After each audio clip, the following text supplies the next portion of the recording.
మోకాల నొప్పులకు ఎటువంటి సర్జరీ లేకుండా ఎపియాన్ పెయిన్ క్లినిక్ అందిస్తున్న అత్యాధునిక చికిత్స. నమస్తే, నేను మీ జాహ్నవి. మనతో ఉన్నారు మన వనజ రామిశెట్టి. మాట్లాడేద్దాం. నమస్తే వనజక్క. నమస్తే జాహ్నవి. అయితే వనజక్క, ఇవాళ రేపు అందరూ కామన్గా మొన్నటి వరకునేమో హ్యాపీగా తినేసి ఫుల్గా వెయిట్ గెయిన్ అయిపోయాం. దాదాపుగా 90% జనాలు మళ్ళీ వెయిట్ లాస్, చక్కగా డైట్ మెయింటైన్ చేయాలి, స్కిన్ బాగుండాలి, అన్నీ ట్రై చేస్తూ ఉన్నారు. అయితే ఈ వెయిట్ లాస్లో భాగంగా మనం ఏంటంటే ఆల్రెడీ తిని ఉన్న ప్రాణాలు, మిరపకాయ బజ్జీలు, సమోసాలు అవి బాగా తిని ఆ క్రేవింగ్స్ ఉంటాయి కదా, కానీ ఎంతవరకు కంట్రోల్ చేసుకుంటాం? సో ఈ డైట్లో కూడా ఒక్కొక్కసారి క్రేవింగ్స్ ఎక్కువైపోతుంటాయి. సో ఆ టైప్ ఆఫ్లో చక్కగా తింటే బాగుండు, కడుపు నిండా అనిపిస్తూ ఉంటుంది, ఆకలిస్తూ ఉంటుంది. సో అలాంటి సందర్భాల్లో ఆడవాళ్ళకి ముఖ్యంగా, అంటే అందరికీ కూడా ముఖ్యంగా ఆడవాళ్ళకి రకరకాల హెల్త్ ఇష్యూస్, బోన్కి సంబంధించి కానీ ఇవన్నీ ఉంటుంటాయి కదా. సో అటు క్రేవింగ్స్ ఫుల్ఫిల్ అవ్వాలి, కంప్లీట్గా మనకు నచ్చిన ఫుడ్ తిన్న ఫీలింగ్ ఉండాలి, హెల్త్కి బాగుండాలి, అట్ ద సేమ్ టైం ఎలాంటి క్యాలరీస్ ఉండకుండా డైట్ కంటిన్యూ అవ్వాలి. పెద్ద కోరికే కదా, కానీ అందరికీ కావాలనుకునే కోరిక ఇది. మరి ఇలా ఉండాలన్నప్పుడు చక్కగా డైట్ చేస్తున్న క్రమంలో ఆకలి వేసినప్పుడు దానికి ఫుల్ఫిల్ చేసే ఫుడ్ ఐటమ్ బేసిక్గా మనకి డైట్ ప్రోగ్రామ్లో ఉన్నప్పుడు, వెయిట్ లాస్ కానీ రకరకాల వాటెవర్ ఏదైనా రీజన్కి డైట్లో ఉన్నప్పుడు మధ్యలో క్రేవింగ్స్ వచ్చి ఆకలి అనిపించినప్పుడు ఏం తింటే మనము ఎక్స్ట్రా క్యాలరీస్ పెరగకుండా ఆరోగ్యంగా ఉంటాము అన్న క్వశ్చన్ ఇది. ఎగ్జాక్ట్లీ. అండ్ నేను చెప్పా కదా, ఆ టేస్ట్ లో కూడా కావాలి. మిరపకాయ బజ్జీలు, సమోసాలు ఇవి తిన్న ఆ ఫీలింగ్ లాగా ఫుల్ అవ్వాలి. ఆ డీప్ ఫ్రైలను మ్యాచ్ చేయలేంలే.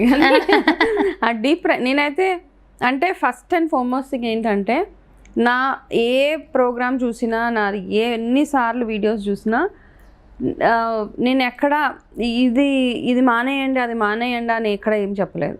ఓకే, అక్సెప్ట్ బయట కొనుక్కున్న ఫుడ్, ఫ్రిడ్జ్లో పెట్టిన ఫుడ్, కొంచెం అంటే ఫ్రిడ్జ్లో పెట్టి 4-5 రోజులు ఉన్న ఫుడ్ బయట కొని, లేకపోతే ఏమంటారు ఫ్రోజన్ ఫుడ్స్ నిలవవి, అవి మాత్రం మైనస్ చేయమనే చెప్తాను. అది కాకుండా మిగతా ఏవైతే soft drinks, junk food, pizza, burger ఇవన్నీ మినహాయిస్తే రొటీన్లో మనం వండుకునే పిండి వంటల దగ్గర నుంచి ఏదైనా కానీ మనం తినడానికి అవి తయారు చేసుకుంటాం కాబట్టి, అది ఏదైనా అవ్వచ్చు, ఆలు బజ్జీ అవ్వచ్చు, మిరపకాయ బజ్జీలు అవ్వచ్చు, లేకపోతే ఇలా వాటెవర్ స్వీట్స్ చేసుకుంటూ ఉంటాం మనము.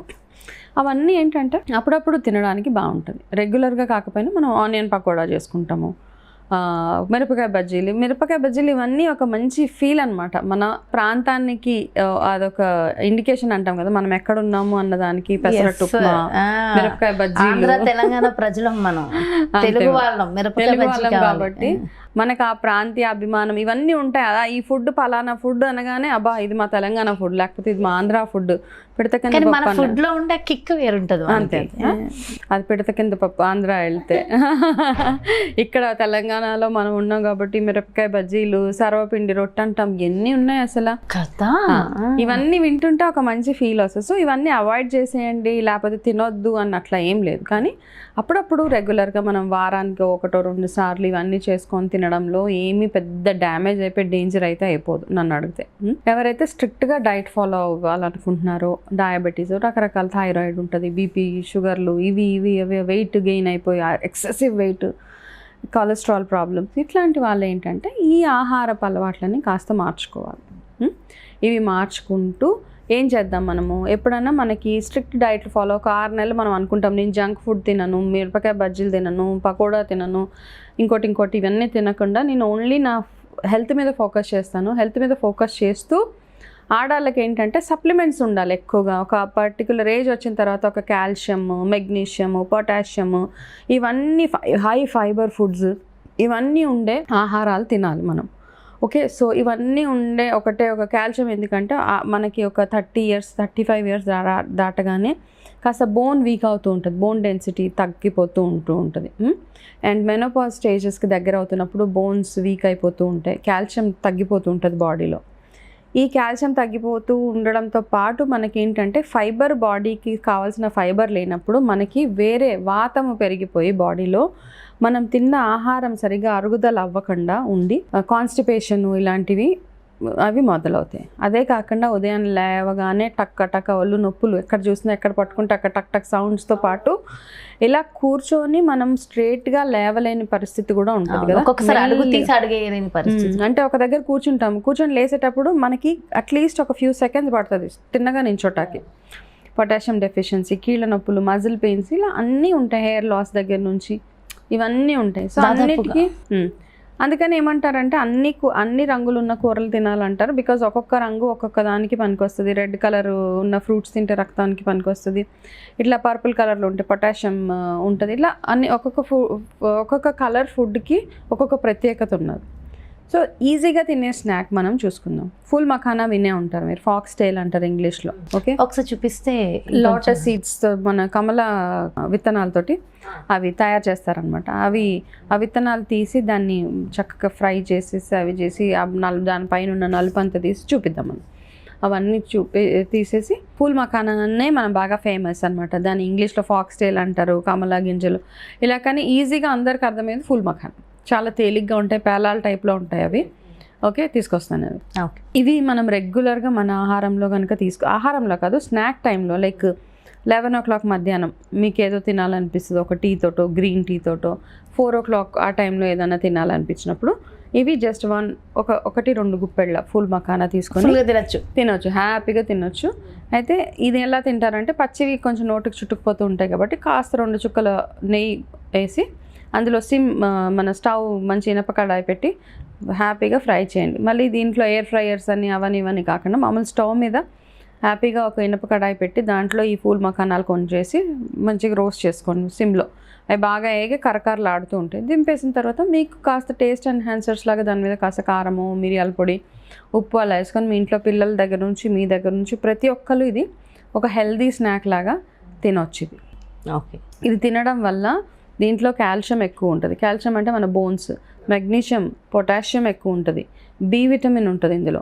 హై ఫైబర్ ఉన్నప్పుడు ఏమవుతుందంటే మీరు తిన్న ఆహారాన్ని తొందరగా అరిగించేసి మీకు మీ గట్ హెల్త్ని, అంటే గ్యాస్ట్రో ఇంటెస్టినల్ ప్రాబ్లమ్స్ ఏవైతే ఉంటాయో అవన్నీ లేకుండా చేయడానికి ఈ ఫూల్ మఖానా చాలా చాలా బెనిఫిషియల్గా ఉంటుంది. కాబట్టి మనం అన్నిటికంటే ఇంపార్టెంట్ మనందరికి కావాల్సింది స్కిన్ హెల్త్ కూడా బాగుంటుంది. తొందరగా ముడతలు పడకుండా మన స్కిన్ ఏదైతే ఉందో తొందరగా ఏజ్ కనపడకుండా చేసే ఒక మంచి స్నాక్ అనుకుంటే కనుక ఆహార పదార్థం అంటే ఫూల్ మఖానా. ఓకే, సో ఇది ఆ టేస్ట్ కూడా వస్తుంది నేను అన్నట్టుగా చక్కగా. అంటే ఫూల్ మఖానాతో చాలా రెసిపీస్ ఉన్నాయి. దాంతో ఖీర్ చేస్తారు, దాంతో కూరలు చేస్తారు, దాంట్లో జీడిపప్పుతో పాటు కలిపి కూర చేస్తారు. ఇవన్నీ చాలా ఉన్నాయి. కానీ ఏంటంటే అవన్నీ చేసినప్పుడు అందులో ఉన్న పోషకాలు ఏవైతే ఉంటాయో అవన్నీ పోతాయి. కుక్ చేసినప్పుడు డెఫినెట్గా పోతాయి. సో దాన్ని ఎలా తినాలో, ఎంతగా తినాలో అంత. ఇది డయాబెటీస్ వాళ్ళకి కూడా చాలా మంచిది. ఇది షుగర్ లెవెల్స్ని తగ్గిస్తుంది. కాబట్టి డయాబెటీస్ ఉన్నవాళ్ళు ఏంటంటే మీరు మెడికేషన్ అవన్నీ చేస్తూ ఇది కూడా మీకు స్నాక్ లాగా కావాలనిపించినప్పుడు ఇది తినడానికి ట్రై చేయండి. అతిగా తింటే షుగర్ లెవెల్స్ బాగా లో అయ్యే కూడా ఉన్నాయి. బాగా ఎక్కువ తగ్గిపోయినప్పుడు ఏమవుతుందంటే మనకి హైపోగ్లైసిమియా, హైపర్గ్లైసిమియా అంటే సడన్గా మనకి చెమటలు పట్టేయడము, కళ్ళు తిరగడం అట్లా అవుతాయి. కాబట్టి కాస్త కేర్ఫుల్గా చూసుకుని ఇది తినండి. అతిగా అంటే మితంగానే తినాలి. ఇది కూడా మంచిది కదా అనేసి ఎక్కువ తిన్నంత మాత్రాన మనకు ఒక రోజులో బోన్ హెల్త్ అవన్నీ వచ్చేవి. మీ ఓవరాల్ హెల్త్కి మంచి ఏదైనా ఒక స్నాక్ తినాలి అంటే చాలా ఉన్నాయి. అందులో ఒకటి ఈ ఫూల్ మఖానా. కాబట్టి చాలా సింపుల్గా ప్రిపేర్ చేసుకోవచ్చు. తెచ్చి ఇంట్లో పెట్టుకొని పిల్లలకు కూడా, చిన్న పిల్లలకు కూడా చాలా డైలీ కూడా తినచ్చా ఇది? No problem. Daily evening 4 o'clock snack టైంలో మార్నింగ్ వేయించుకోవాలి, అప్పటికప్పుడు ఫ్రెష్గా వేయించుకుని పెట్టుకోవచ్చు. ఎప్పటికప్పుడు వేపుకుంటే బెటరే. మార్నింగ్ అంటే ఆఫీసెస్కి వెళ్ళేవాళ్ళు చిన్న బాక్స్లో పెట్టుకొని వెళ్ళిపోవచ్చు. ఇది పెట్టుకొని ఏదో టైంలో చిన్న స్నాక్ లాగా అది నవ్వులుతూ ఉంటే ఫస్ట్ ఏంటంటే మనకి వేరే దాని మీద దృష్టి వెళ్ళదు, వేరే ఏదో క్రేవింగ్స్ అవి ఉంటాయి. కాబట్టి దాని మీద ధ్యాస వెళ్ళకుండా దీని మీదే ఉంటుంది. స్వీట్ క్రేవింగ్ ఉన్నా కానీ, స్వీట్ క్రేవింగ్ ఉన్న వాళ్ళు చిన్న బెల్లం ముక్క క్యారీ, చిన్నది ఇంత చిన్న బెల్లం ముక్క మీ డబ్బా క్యారీ చేస్తే స్వీట్ తినాలనిపించినప్పుడల్లా అది నోట్లో వేసుకుంటే ఆ క్రేవింగ్స్ని స్టాప్ అయిపోతూ ఉంటాయి. కాబట్టి ఇలాంటివి చిన్నవి మనం ట్రై చేసుకోవచ్చు. వెరీ సింపుల్గా మనం ఇంట్లో ఉన్న వాటితోనే ఎలాగ ఆరోగ్యంగా ఉండొచ్చు అన్నది ఒకటి మనం ఆలోచించుకోవాలి. ప్రతిదానికి బయట నుంచి కొనుక్కోక్కర్లేదు, ప్రతిదానికి డాక్టర్ దగ్గరికి వెళ్ళవసరం లేదు. ఫస్ట్ బేసిక్గా మనం హోంవర్క్ చేసి ఇంట్లో చేయాల్సిన రెమెడీస్ అవన్నీ చేసిన తర్వాత ఫైనల్గా మనం చేయలేకపోతున్నాము అప్పుడు వెళ్ళాలి. అట్లా అని సివియర్ కండిషన్స్ ఉన్నప్పుడు ఇగ్నోర్ చేయకండి, వెంటనే డాక్టర్ దగ్గరికి వెళ్ళిపోవాలి అంతే. అండ్ వండర్ఫుల్ ఇన్ఫర్మేషన్ అండ్ చాలా చాలా అవసరం. ఇది కేవలం డైట్కి మాత్రమే కాకుండా ప్రతి ఒక్కళ్ళ బోన్కి సంబంధించి కూడా మంచి టిప్ చెప్పేశారు. థ్యాంక్ యూ సో మచ్ అక్క. నమస్తే. ఎస్, చూసారు కదండి, మరి ఇది అంటే మన డైట్లో భాగంగా మన క్రేవింగ్స్ని కంట్రోల్ చేసుకునే అద్భుతమైన ఆహారం. దాంతోపాటు మనకున్నటువంటి అనారోగ్యాల సమస్యల నుంచి కాళ్ళ నొప్పులు, కీళ్ళ నొప్పులు, వీటికి అంటే పొటాషియం డెఫిషియన్సీ ఇవన్నీ ఉంటాయి కదా, వీటి నుంచి కూడా బయటపడాలి అంటే మధ్య మధ్యలో మనం తింటూ ఇవన్నీ తగ్గించుకునే ఒక చక్కటి చిట్కాని మనకి ఎక్స్ప్లెయిన్ చేశారు కదా. మరో బ్యూటిఫుల్ కాన్సెప్ట్తో మళ్ళీ మీ ముందుకు వచ్చేస్తాను. అలాగే పర్సనల్గా మీ బాడీకి తగిన డైట్ కావాలి, కస్టమైజ్డ్ డైట్ కావాలి, మనకి అపాయింట్మెంట్ కావాలి అనుకుంటే వెంటనే క్రింద డిస్ప్లే అవుతున్నటువంటి నెంబర్స్కి కాల్ చేయండి, అపాయింట్మెంట్ తీసుకోండి. నమస్తే.